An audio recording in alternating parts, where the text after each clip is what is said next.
Well, good to see uh, everybody.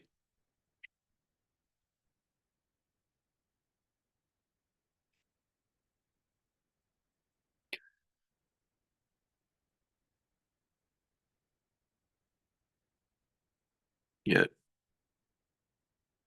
we can start with questions.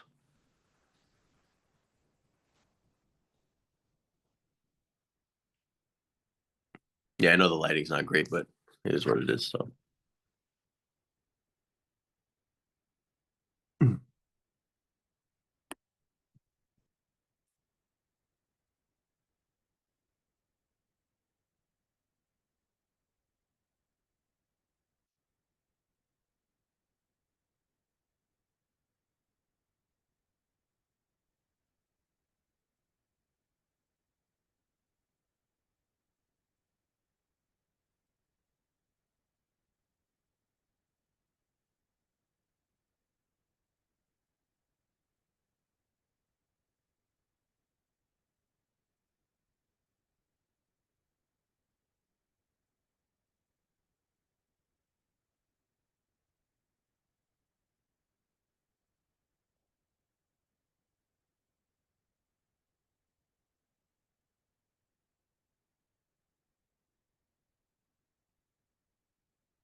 I got a question for you, Ryan. Besides developing these superpowers you've got, what's the point? Uh, I mean, I'm being facetious, but somewhat serious. I mean, what's the point of all this spiritual practice at the end of the day? We're all going to die. And I ask this because, I'm sure you know, I've asked this from a lot of different teachers in different traditions about the point of practice. There are different things. right. And depending on their orientation, will give different pointers. Just guess I'm wondering, uh, why do you do it? I mean, you kind of hinted at it at your last talk that I don't know if you said it exactly in these terms, but that we've all got a sort of destiny. We're all brought here for a different reason, different purpose. I'm just wondering, yeah. Uh, Yeah. So there's two answers to that question that would appear paradoxical. So the first answer to the question is um, on this point of what's the point of practice. It's the same question can be asked of anything. What is the point or meaning of anything really, but particularly of practice. Why are we doing this? Inside the game of awakening or the game of spirituality, there there's there are clear reasons. One of them, for example, is to end suffering for oneself. Another one, for example, is to end suffering for others. These are Buddhist answers. And another one, for example, is like cosmological exploration, understanding more about um, what this thing is, how it works, what is life, what is death, what is the in between state. You know, is there really an ocean of all the Buddhas and masters of the past, present, and future. If these are the kinds of questions you have, then spiritual practice is the way to answer those questions through direct experience and realization. So that's one answer. The thing about that particular answer is that whatever reason it is that we're doing this for,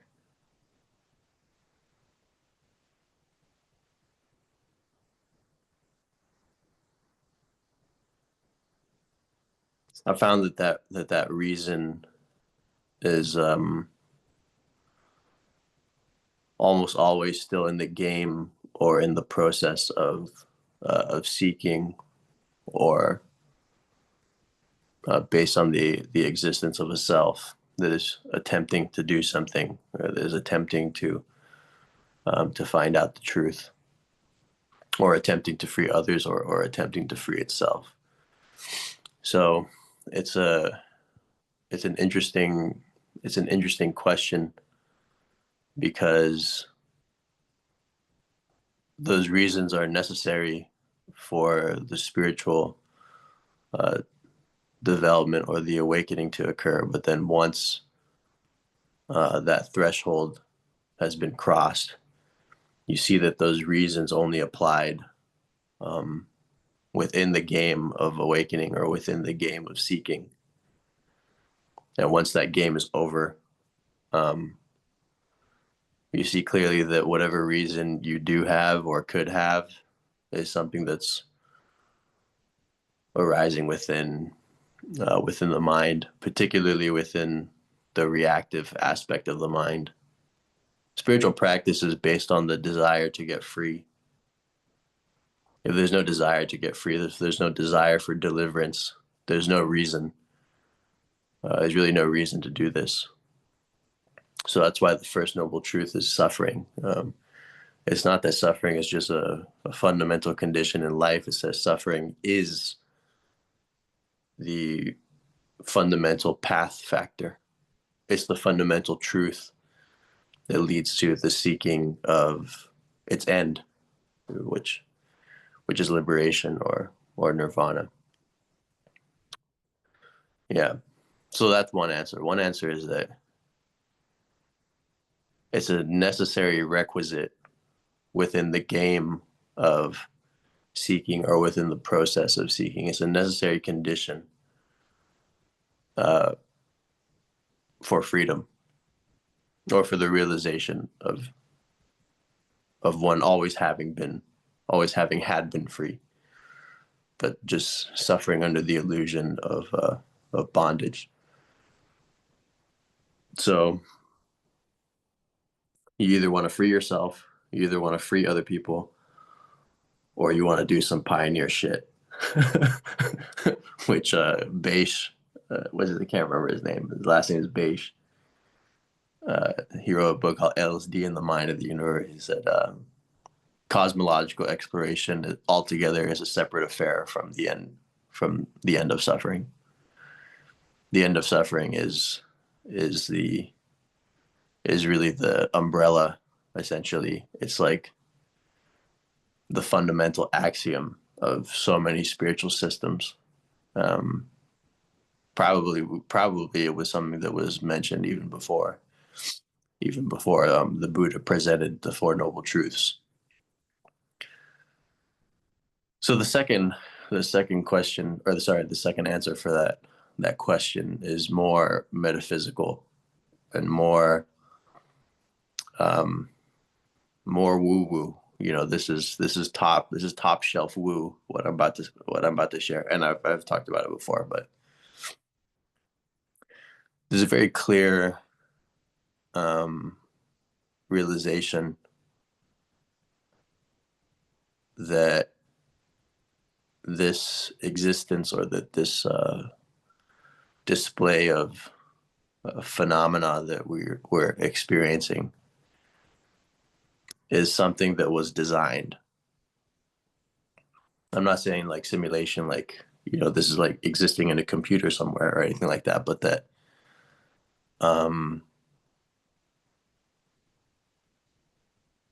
but this reality is essentially a dream, and that it's very advanced and fundamental levels of being that initiated this dream and have sustained it. Buddhism calls this Sambhogakaya, but it won't describe it in the ways that I just mentioned, because it sounds too much like there's a creator, and Buddhism avoids creator, it avoids soul. Like those two words are the Black Plague. So anything that you can get even a whiff of that stuff from, Buddhism usually categorically rejects it, even if it'll say things like the highest bodhisattvas can generate innumerable incarnations to serve other beings in samsara. That's what I'm talking about. So the second reason is that the universe as we know it is something that is managed by super intelligences that exist outside of time. And those super intelligences, which are us, have created spiritual systems like Buddhism, Vedanta, mystic Christianity. They've created avatars like the great sages and teachers. By that I mean Buddhas, and sent them forth into the world, basically as a escape latch, or like an emergency. It's like a fail-safe switch. You know, you wouldn't want to play a game that there's no possibility of winning. You wouldn't want to, you wouldn't want to play a game if there was no way out. The way out is the spiritual systems that we're referring to here. The beings which manage that fail-safe switch and manage that escape route out of the dream are what we refer to as the lineages, the masters, the Sambhogakayas, the deities. They appear, we have pictorial descriptions of them: Tara, Machig, Prajnaparamita, Amitabha. That's how the Buddhists depict them. And then the Hindus depict them a different way: Brahma, Shiva, Vishnu, whatever. The Jains depict them as, for example, the 24 Tirthakanas, something like that. The 24 elders. So you'll find different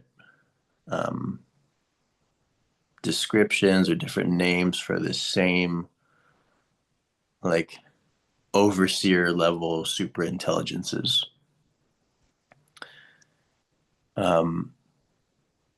When you do a spiritual practice, or you do a meditation, or you meet a teacher, the only thing that you're perceiving is what's happening to your physical senses. So you're not perceiving everything that else is happening. And there's a lot happening in the transmission of Dharma, in the transmission of the escape latch. That's essentially what this is. This is these types of teachings, this type of information. And it's not just limited to non-duality. I mean, Plato's Cave-in is an example of this kind of transmission, this thing that makes you zoom out from the conditioned illusory reality. Movies like The Matrix, things like this. They make us question if the world we're seeing is the actual real one, or if we're somehow being fooled by this place. Yeah, it's metaphysical. It's not something I can prove, but I can say based on experience that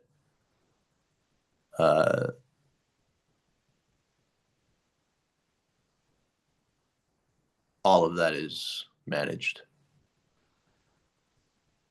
So in the transmission of Dharma, or in the transmission of a teaching, you just see me, and me having you hold a piece of incense or something and doing this pointing out and having you see the nature of your mind, or I give you meditation instruction, and it's just me saying some words, you hearing them, and you do the thing. But there's an entire back end of activity that occurs in spiritual processes, not just between teachers, but even just in your meditation practice. Like, you think you're just sitting there staring at a wall because that's all that you see, that's all that you hear, that's all that you perceive with your senses. You think you're just saying a mantra. Because if you really had a larger glimpse on what was happening, you'd probably become afraid. So the amount that you have access to is limited to the amount of fear and difficulty that you're able to handle. So as more becomes revealed, or as more becomes understood, at least in terms of this kind of esoteric stuff and mechanics, there's reasons people don't talk about these things, or there's reasons you can't find people that will talk about it. It's because these things are deliberately obscured by us as safety measures. Yeah, there's a reason that you need to go through certain hoops and certain processes to regularly access some of these things, right? Everyone gets lucky. Everyone has an OBE and says higher self now and has some crazy experience. Or, yeah, often people have had like one or two major falling aways or major breakthroughs. But the question that remains afterwards is like, why am I not able to access that again? Or, why was it temporary? And it's often because the consciousness you need to be able to access that, it's very different from the consciousness you have at the present moment. So to undergo refinement, or to undergo the initiatory process to be transformed, is what makes that either readily accessible or permanent.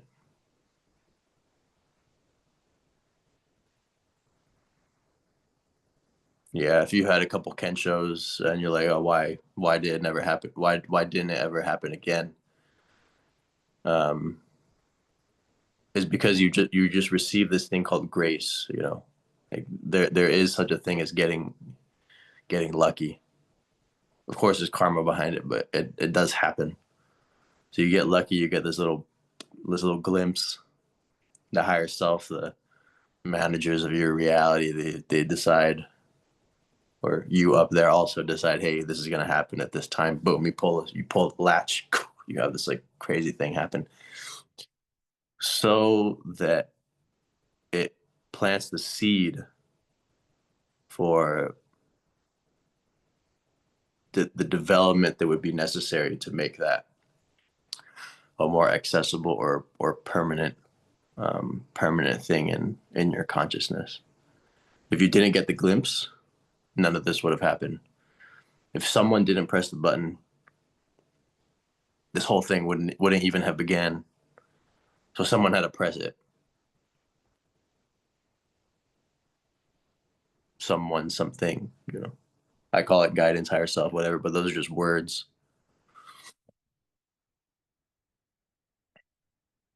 Yeah, so that's the answer. The second answer to that question, which was a long answer, was the reason we're practicing is because practice was by design. Not just our role in the practice, but the entire game of practice itself was by design. It is the way to awaken from this dream.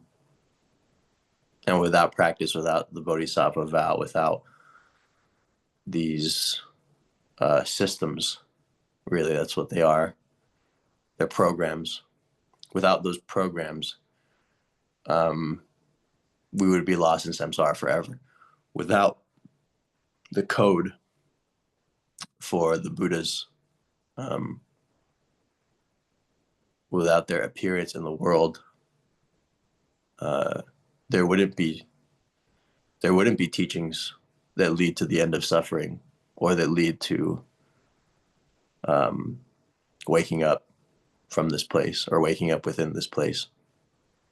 So it's strange that it's like that. I think all of you have seen The Matrix, so you remember how like when Neo confronts the architect of the Matrix, I think he says something like, you know, the one is an anomaly.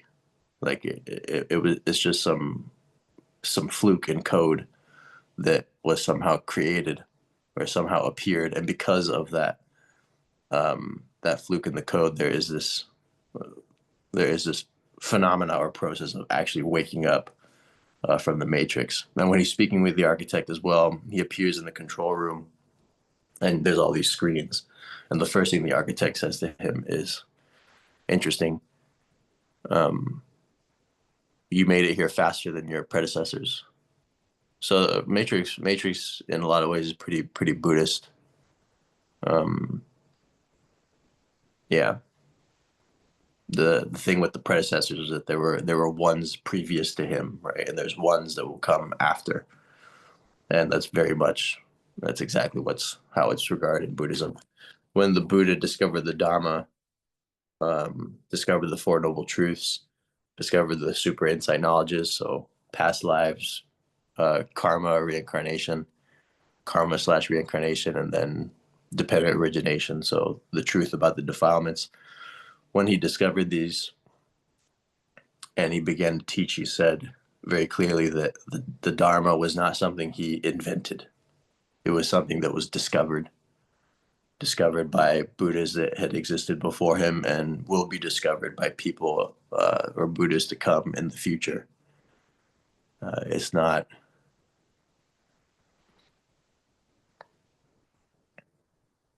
Yeah. He'd stumbled into the truth about the system. That's all that it was. So that's yeah.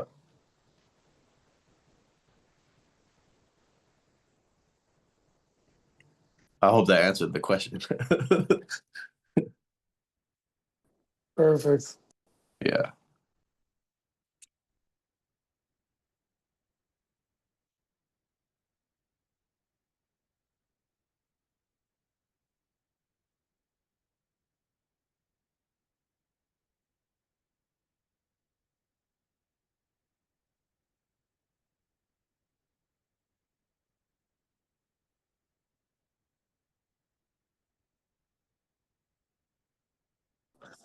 And just to go a little further on it, I'll speak from my own experience.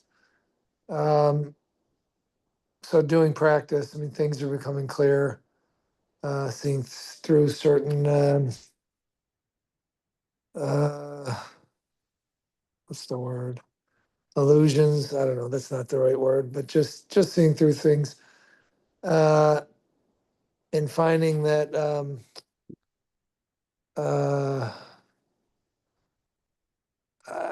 I'm not becoming nihilistic, but that a little indifferent, maybe that's the word, apathetic to what comes next, because it all seems rather pointless. Which is not to say that it's pointless or not pointless, but because I don't have a point necessarily any longer, which I want to be careful because I do realize when I was younger and drinking and married and living my life, I might have felt miserable and still question whether or not there was a point of all of that. But at Yep. least I could believe and tell myself there was a point to all of that, that I don't know, there'd be another party to go to. I'd make more money, I'd buy a better home. I mean, all the nonsense that, again, the dream You- tells us Yeah. we're to pursue. And again, I'm not going to shit on the dream because I pursued it. Uh, and now, even with practice, I mean, and I've admitted I didn't know why I was actually practicing because I still don't. I mean, other than I'm doing it, I'm feeling led. But maybe in the deepest recess of my mind, I'd hope that I'd suffer less, I'd heal. All these terms are irrelevant to me now. They really, truly are irrelevant. But I at least believe that, okay, I'm doing this to achieve something, get somewhere. And now it's kind of like with my practice, I am opening up to things and seeing things and having insights and whatnot, which is interesting to say the least. I don't Hmm. know, again, I don't know how useful they would be because I don't actually know what they're doing for or to me. I know that something's happening to me and I know my consciousness and the way I'm perceiving things is shifting and changing. I just don't know to what avail. And I'm trying to trust and just let go a bit more. But I have to be frank, I'm kind of like I said, just indifferent. And I don't know if it's depression taking me, my Lyme's disease, or just the uh, end game for spiritual practice. Hmm. I don't know. So uh, that's where my question is coming from. That's what it's born out of. So I don't know that there's necessarily an answer. I mean, you did answer it loosely. I mean, you did point to, yeah, this is beyond me or I, and it is. Uh, you know, calling, so to speak, that is happening, whether I wanted to or not. And I don't even know that I could stop it at this point. Um, but it's not giving me much. It's tricky because I want to say it's not giving me much to look forward to because I don't know that there's anything that I'm supposed to look forward to because there Yeah. is nothing to literally look forward to. I mean, I see that as clear as day that there is nothing to look forward to. I mean, I could say my death, and I think about my death all the time now, all the time. So uh, I'm sort of looking forward to that. But then I'm like, but then what is that? And then I do a deeper dive into the nature of death and that which is unborn cannot die. And again, I start to then drop into the present moment, and it's just like, well, that's pointless. um, but then, like you said in last week's talk, and I know like Lama Justin talks about this, and other practitioners that, that guy Alex, the student of Alan Chapman's, basically, I've heard this. Yeah, we're preparing to die. We're getting ready, like you said in your talk, that the more you get used to that great light you saw or the white light, when you die, you'll be ready. But then I'm like, but ready for what? I mean, to do this all over again, uh, to create more memories, to expand consciousness. I don't know. I'm just, like I said, I'm falling into indifference, apathy, and um, maybe it's equanimity. I don't know. You said last week you were going to talk about equanimity. Maybe that's what I'm feeling. Just sort of equanimous to all of it. I just don't give a shit. And it's not, like I said, it's not just apathy, maybe isn't the right word. I mean, I care because I take my dog for a walk. I have my kid. I do the things, but I'm just like, what's the point? So I don't know. That's where my question was coming from. So Yeah. Yeah. Yeah. Yeah. It's yeah, we have this idea, and it's because the idea is valid to a certain degree, or it it's true, at least it's true in the beginning, that spiritual practice can make our lives better, and meditation and awakening um, can make us happier. And it's interesting it's an interesting thing because in one way that can come through equanimity, like it's important to see that we're most of the time we're just reacting. We just are. Most of the time we're reacting. Like we have a negative feeling, we don't like it, that's a reaction. We have a positive feeling, we want more of it, that's a reaction. We don't feel anything, that's kind of negative, so we don't like that, that's a reaction. This whole thing with this whole process of living is just experiencing some things. Based on those experiences, you feel some things. Based on those things that you feel, you think some things, and then you feel some more things. And based on what you feel and think, you do some things, and then you die. So it's like 70, 80, 90 years of thinking, feeling, and doing in response to mostly the environment. So, um, yeah, the environment and feelings which are stimulated by our environment. If we have the condition of being alone and the people that we loved and cared for have passed away, then there tends to be this inescapable sense of loneliness and meaninglessness. The suffering from loneliness and meaninglessness is produced by resistance to the pain of being alone. The pain of being alone is actually not the problem. It's our dislike of the pain of being alone. The pain of meaninglessness is not the problem. It's that the pain of meaninglessness drowns our hope for meaning. Yeah, the pain of suffering, the suffering is not the problem. It's how I feel about it that's the problem. So meditation is useful in the sense that if you put all this awakening stuff aside, if you just forgot the awakening stuff and stop seeing this practice as something that's related to time at all, and you just see it for like the reason that most people do it, which is for mental health purposes. It's pretty useful to learn to not react all the time. It's pretty useful to be able to experience a difficult or negative emotion, without making this whole story and fuss about it.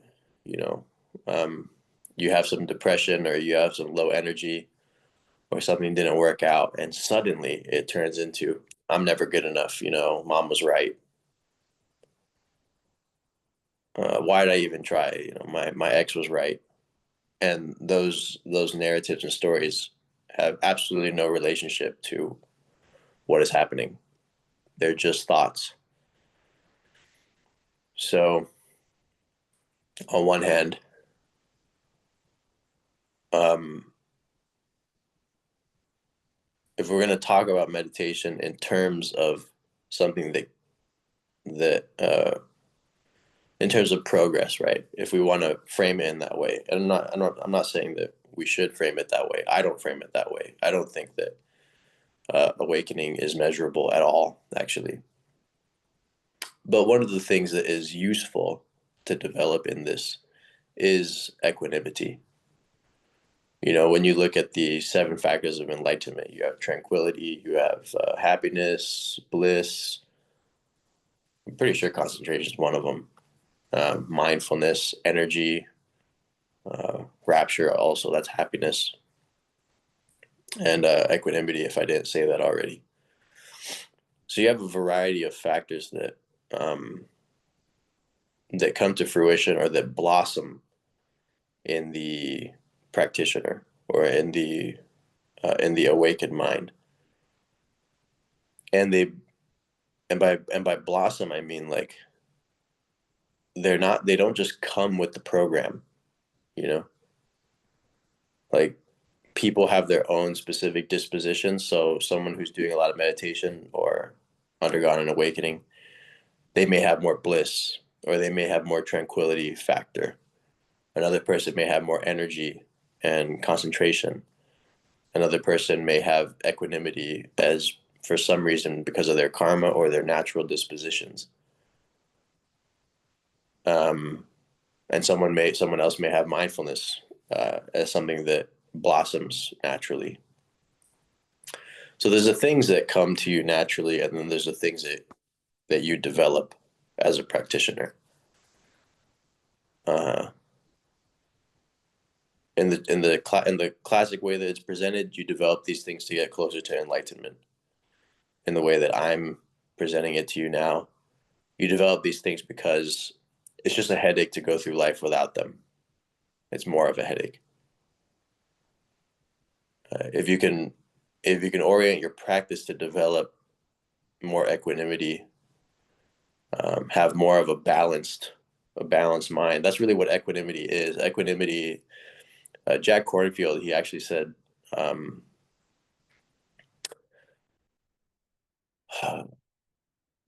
he said, not caring. What's the word for it? There's a word for not caring. Indifference. Indifference is the near enemy of equanimity. Equanimity is like an open, balanced mind or open, balanced heart. It's like things happen, but they don't phase you very much because your mind is so balanced, is so equiposed. So it's like the ups and downs and the changing flux of conditions and circumstances, they don't affect you that much. That's different than indifference. Indifference is actually a kind of pain if you really look at it. You don't give a shit anymore, but there's reasons that you don't give a shit anymore. Maybe you're tired. You're just over it, you know. Been doing this for a real long time. I don't know why. I'm just tired at this point. You know, indifference is I've been practicing for so long. I'm not saying this applies to you. I'm saying, you know, this is an example for other people. Let's say someone's been practicing for 30 years, right?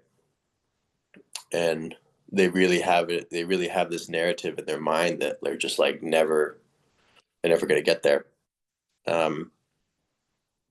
So that's a strong program in their reactive mind. So they live out that program often. They go on a retreat. Things don't go the way that they wanted them to. Didn't get as deep as they wanted it to, and so that reactive mind turns on and tells them things like, or they tell themselves things like, you had your chance when when you were a student under so and so great spiritual teacher. You had your chance in your early 20s, but you blew it because you went and married so and so and wasted your time, right? All these stories, and so based on the pain, you just stop giving a shit. You're like, whatever, doesn't matter what happens anymore.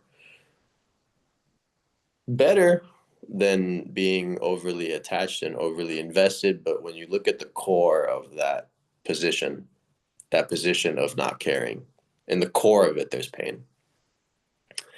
In the core of equanimity, there's peace. It's two very different positions. Yeah, and the core of equanimity is peace. There's so much peace that you become unaffected by things, not indifferent to things, but they just equanimity is like this. Like imagine being an angel, okay? Like you're an angel. You have an angelic body, you have an angelic mind. You can see the past, the present, the future, everything happening all at once. You're an angel. And as an angel, let's say you're trying to get your car maintenance, and this guy starts giving you all this crap, and he's telling you, you're a real piece of shit. I don't like your face. and all these kinds of things. But you're an angel. So like whatever he says, whatever he could possibly say, just doesn't reach you because you're an angel. That is equanimity. You're not unaffected because you don't care. You're unaffected because the person you're dealing with or the problem that you're facing is very far from the baseline state of consciousness that you're in. Like the type of turbulence that would affect that level of turbulence that would affect a person, that would get a reaction out of them. That turbulence is here, and your equanimity is like up here. They're not on the same frequency. So that's why many of these teachers or masters, they appear as unaffected. To be honest, I'm not that great at with equanimity. I get irritated, you know. But some people, they really have very high, very very very high equanimity factor. I mean, Don's friend and teacher Robert Mawson, he was a Dhammakaya master and a Westerner actually. He wanted to do open heart surgery without anesthesia, and having undergone smaller surgical operations without medicine, he was confident that he could do it, that it wouldn't be, even if there was pain, it wouldn't be a problem. Yeah, so it was actually with Dr. Oz that he was going to have that operation with, but there was some kind of issue where they could not use anesthesia. They had to use anesthesia. But your equanimity can become so strong that even physical pain is reduced. Equanimity can become so strong that the emotional pain is reduced. So there is a useful aspect to meditation.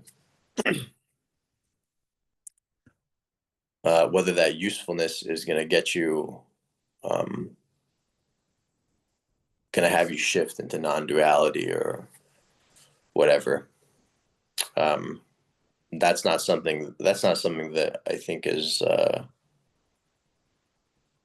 guaranteed, but definitely making your mind more resilient and being able to let go of things more and not being so moved by every single little thing that happens, you know.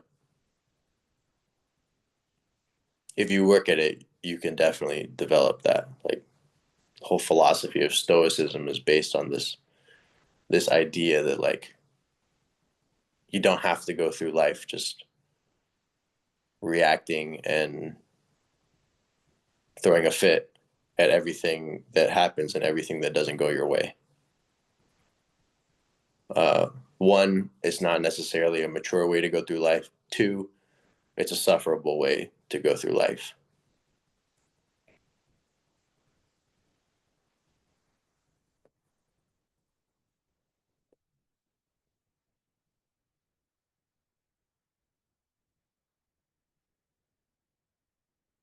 Yeah, with the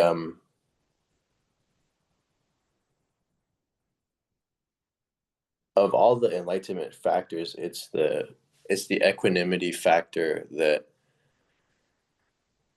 is considered the most important one. Why? Because equanimity is born of neither giving into craving or aversion.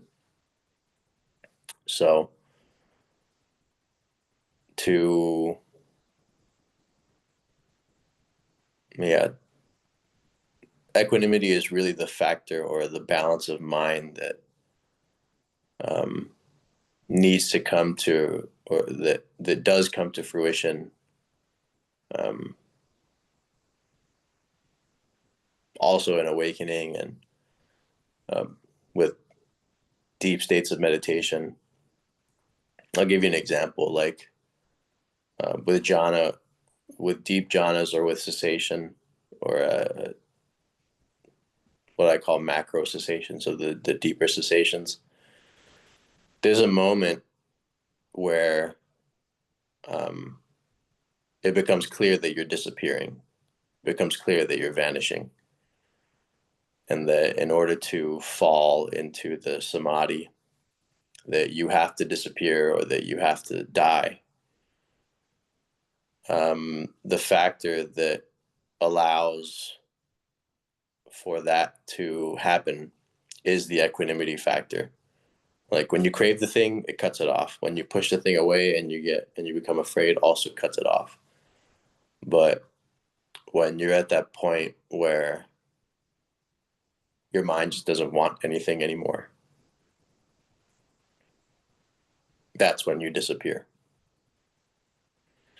The reason that this process is so subtle or so confusing at times is because at the thresholds of the awakenings, it's the you, it's the self that has to go. So this whole time with like learning and studying and deepening your practice and purifying your karma and all of this stuff, it's all self. It's all I want to get free. I want this to stop. That's exactly what has to die. Like that thing is exactly what falls away. Even if it only falls away temporarily, in the case of samadhi or entering a deep state. It's like there's the mind actually comes to this point where the vacillating or the oscillating movement of moving towards something and moving away from something else, the function in the mind of always attempting to make something better. Notice how we're always doing that. We're always trying to either establish equilibrium or improve our state. If there was no resistance to depression, if there was no resistance to negative feelings, you would not have problems. Problems, at least internal problems, emotional problems, which are the majority of the problems. You can always make more money, you can always get healthier, right? But if you have this like persistent meaninglessness, like no matter how much money you have or how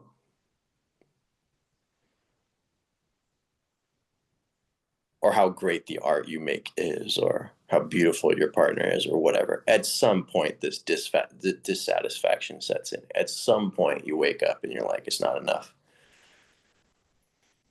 If there was nothing wrong with the dissatisfaction, if there was no resistance to the dissatisfaction, if the dissatisfaction was just seen as a fleeting thought, another state, another experience, and that realization is strong enough to cut the narrative which spews out of resistance to those feelings. If that was the case for you, you wouldn't suffer.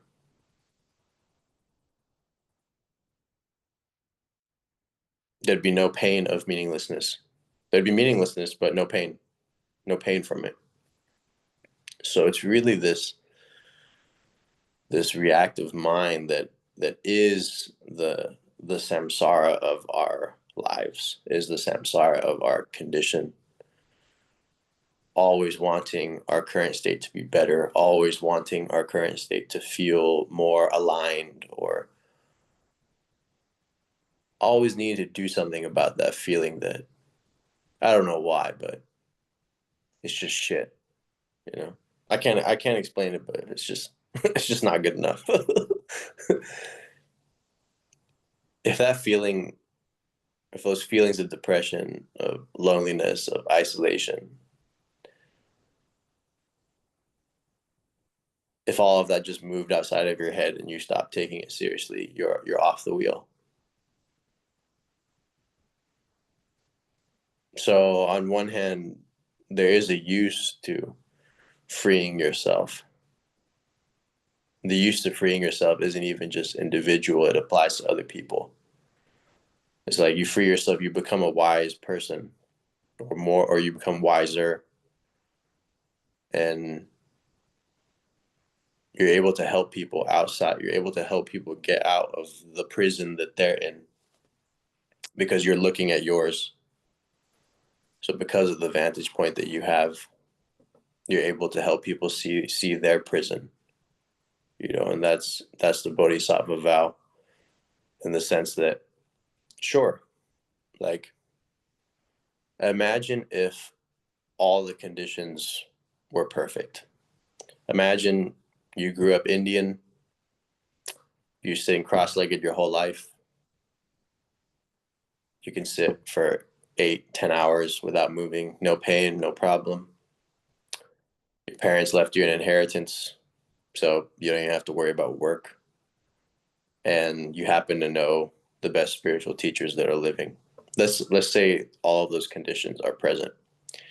So with all those conditions being present, you go and you meditate for some years, and you experience this thing called awakening. And then even after that, you develop all the superpowers, all the stuff that they talk about in the text.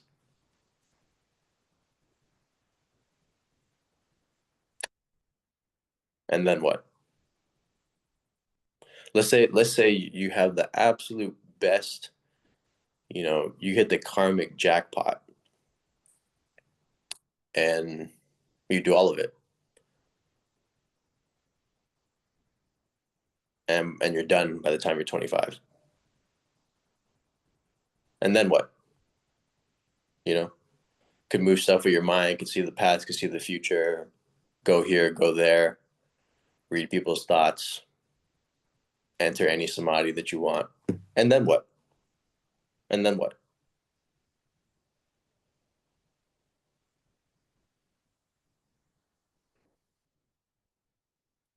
See, if it's just for yourself, if it's just for your own freedom, you'll suffer from the and then what? Because the idea, part of the game that we've designed, is that it wasn't just for us, and that fulfilling our destiny is never just about us. Our destiny is always about what our role is for others. If it was just about us, the Buddha never would have taught anybody. If it was just about you, Bodhidharma never would have gone through so much effort to transmit the lamp of awakening.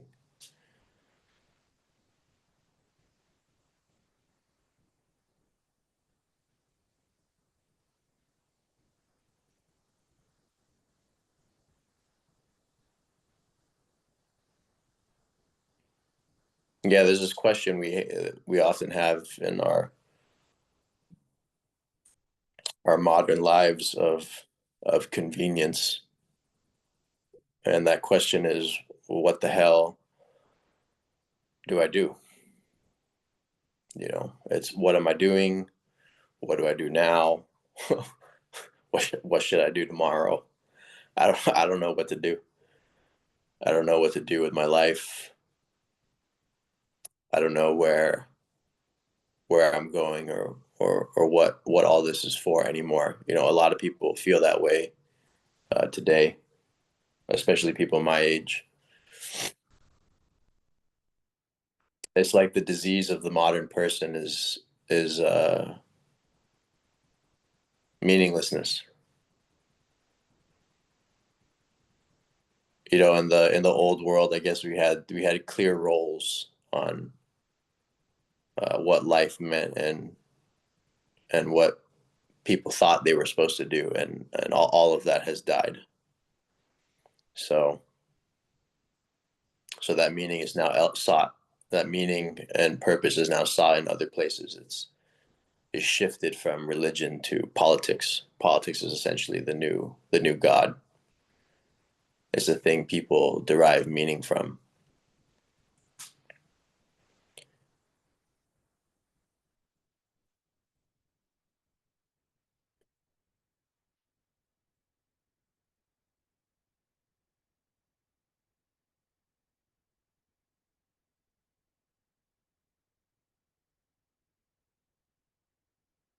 Yeah, so the question of like, what do I do? I don't know what to do. It's still a self-centered question. It's still about you. It's still about me. The question to ask is, well, what do other people need? And the question to ask is, how can I fulfill those needs? That is the question of your destiny. You know, your destiny is not for yourself; it's for the world. So you ask yourself, you know, what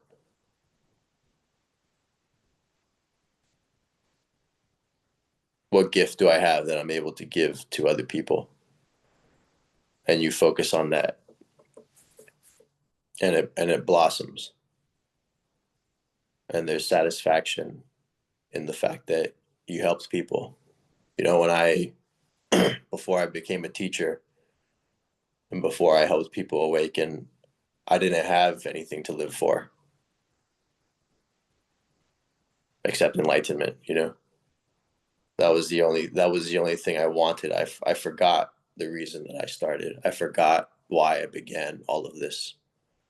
And it actually wasn't for me in the beginning. It was just I just wanted to help people. You know, when I look back, I don't see the time that I, you know, entered the Logos and became the Buddha Matrix, or entered the clear light, or, you know, the times I faced down death and madness and all this whatever. I don't think of those times as like the most valuable moments of my life at all. They make for really good stories, and it's definitely pioneer shit. I'm not gonna lie.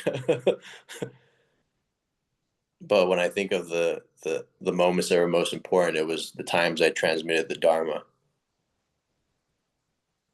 So like when I did a pointing out for someone, or I helped someone understand emptiness, or I helped someone see the nature of their mind, or I helped someone shift into non-duality, and then they come and say, "You changed my life. I've never been the same since I met you." You know, that's something to live for. And I don't really think anything else is.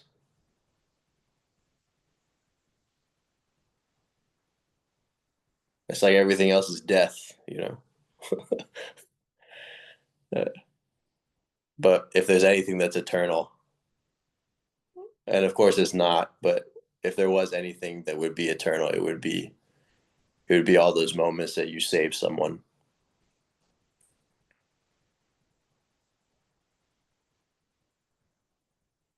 Yeah, those moments that you help someone see the truth, and that truth help them become free.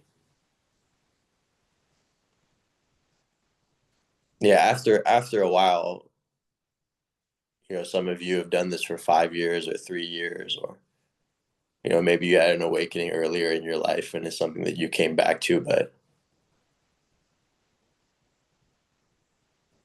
I made this my life. I made this my everything for 16 years. That's half my life now. It's going on 17, more than half my life. And at some point, you won't you won't be able to just do it for yourself anymore. You'll get tired of of yourself, and you'll get, for enough years you'll be trying to figure it out. For enough years you'll feel like you're on the edge. For enough years you'll feel like, I just have to suffer one more abyss. I just have to go through one more initiation. I just have to go through one more ceremony, one more retreat. And you're in the desert of one more for years. And then you just die.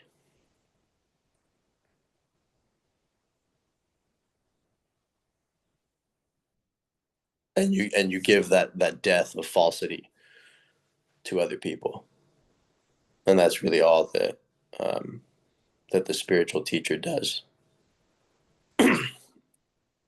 The difference between a teacher and a student is one thing, and one thing alone. The teacher or the master possesses the charge in nature of cessation. So that means the consciousness of that person has the quality of ending in it.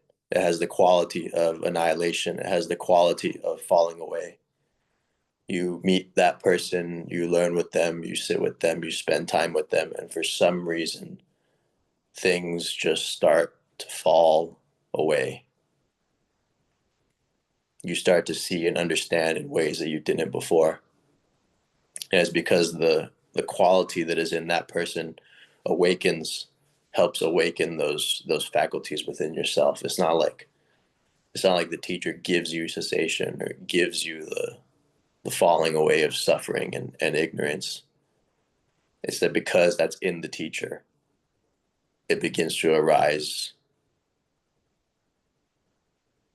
Yeah, it awakens those qualities and faculties in the student, and the student nurtures them. That's the only difference. The only difference is that one person takes the dream less seriously, and for the student, the reality of this dream is their entire orientation, their entire life is just reacting to thoughts and feelings. And it's the Buddhas, the masters of the world, that say thoughts are just thoughts, feelings are just feelings.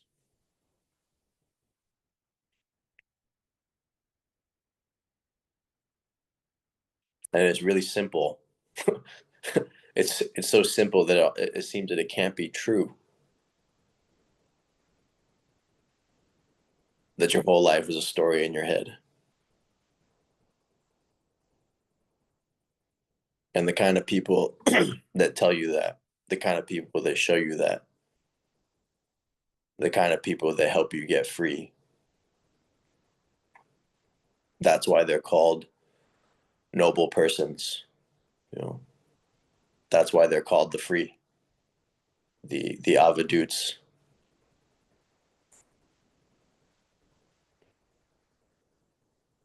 Yeah, that's why they're called masters. All right, everybody. So I hope you enjoyed this, and we'll see you next Wednesday. There's gonna be an opening. We're gonna open a couple new classes. So Wednesday, of course, will continue to be this like hangout Q&A thing, which is really great. But like in the next couple weeks, I'm gonna open an out of body cohort, or an out of body class, and then a series that's also on the jhanas. So we'll be using Chuladasa's Mind Illuminated for that. Reason being is, yeah, there's going to be a book on both of these subjects, like a book on higher self yoga, and then a book on the jhanas and on cessation. So, a lot of you are studying, with different teachers, so you don't need to overwhelm yourself. But I'm just saying it's available, or it will be available. and there's no commitment to like how much you need to practice or whatever. But it'll also be useful to learn. Some of you have been with me for a long time, so you've gotten the whole program right. But others of you that are newer, maybe you weren't there when I explained 7 factors of enlightenment and jhana and samadhi and all these different kinds of things. So, all right. Well, thanks for coming, everybody. It was good seeing all of you as usual. Thanks, Ryan. Thanks, everyone. Take care. All right, I love all of you. See you next time. Thanks, Love you Ryan. too, brother. Thanks for the Thank great you. questions, David. Love you guys. Love you, Kathy. Bye. And Joe and Fabian and James. Love all of you too. See ya.